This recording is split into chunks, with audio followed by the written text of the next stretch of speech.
नमस्कार दोस्तों। तो आज हम introduction for tester in an interview with his roles and responsibilities and project details.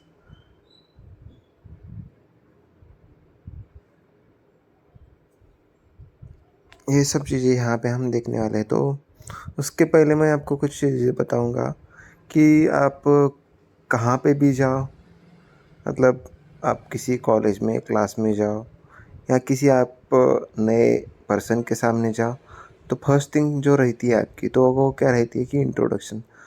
How good you are communicating and giving the introduction of yourself with the next person. So it is very important that how good you are in giving your introduction, because it is first new impression, and someone says that first impression is the last impression. So you should be very good in giving your introduction. So what are the things which cover the introduction in an interview? So we check one by one what are the things in the introduction. So I will start the video. Before starting,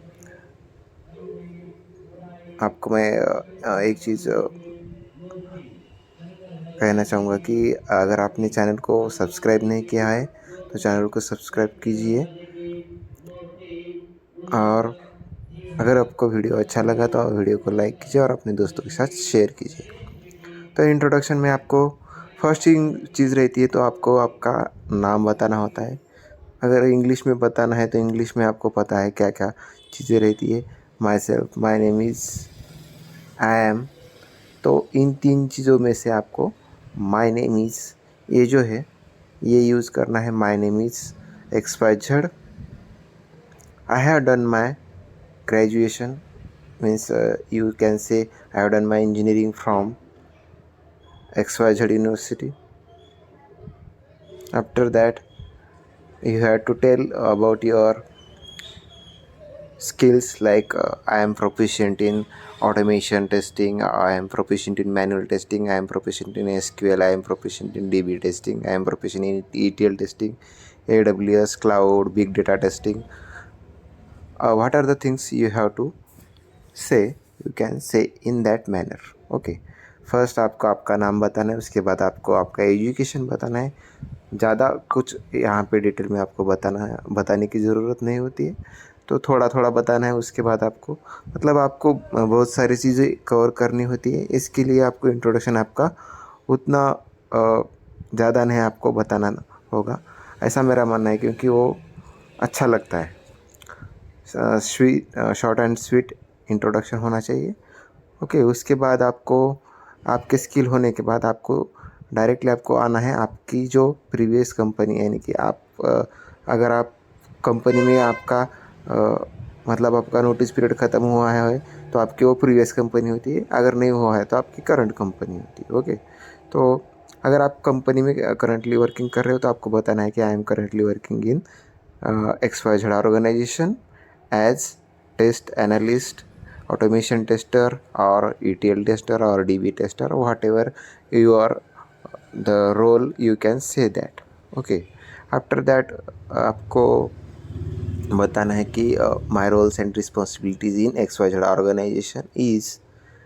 तो आपको roles में starting बताना है कि अगर आपने experience आपका 3+ years है तो आपको बताना होगा कि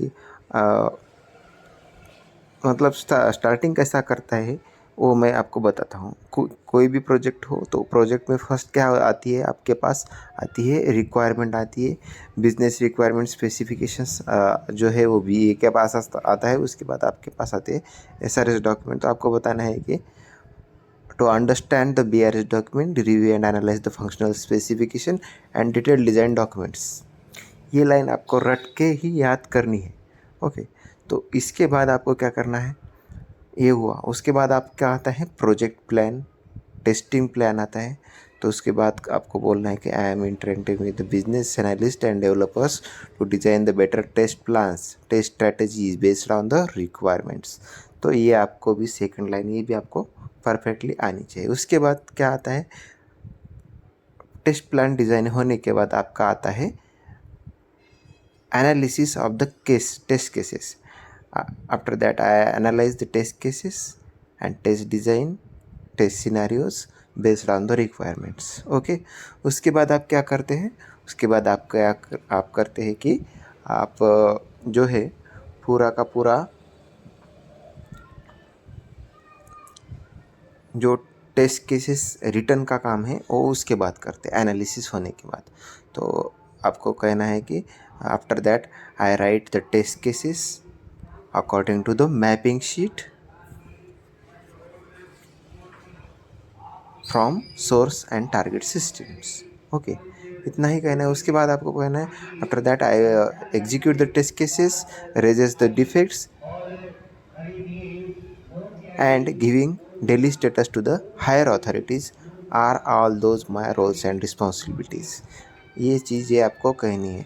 ऑटोमेशन टेस्टर है तो उसके लिए क्या कहना है, आपका फ्रेमवर्क आता है उसके बारे में आपको जो कुछ डिटेल होती है वो बताना है. वो जो आपकी रोल्स एंड रिस्पॉन्सिबिलिटी में जो होता है वो आपको मेंशन करना है.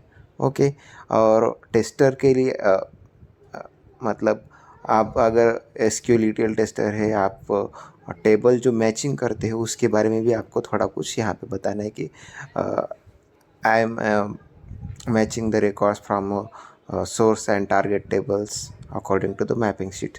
ये लाइन आपको एक उसमें एडजस्ट करनी है. ये होने के बाद आप आते हैं प्रोजेक्ट डिटेल्स के बारे में. ओके, तो प्रोजेक्ट डिटेल्स है तो डिफरेंट टाइप ऑफ प्रोजेक्ट्स रहते हैं, तो उसके लिए भी मैं एक अलग सी वीडियो बनाऊंगा. तो एक्चुअली जो मेरा वर्क था वो टेलीकॉम डोमेन प्रोजेक्ट में था.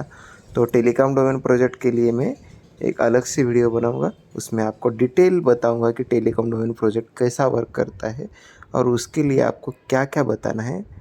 आपका जो डोमेन होता है पूरा का पूरा आपको स्ट्रक्चर बताना होता है. तो अगर आपको ये वीडियो अच्छा लगा तो लाइक कीजिए, आपके दोस्तों के साथ शेयर कीजिए और चैनल को सब्सक्राइब कीजिए. Thank you so much.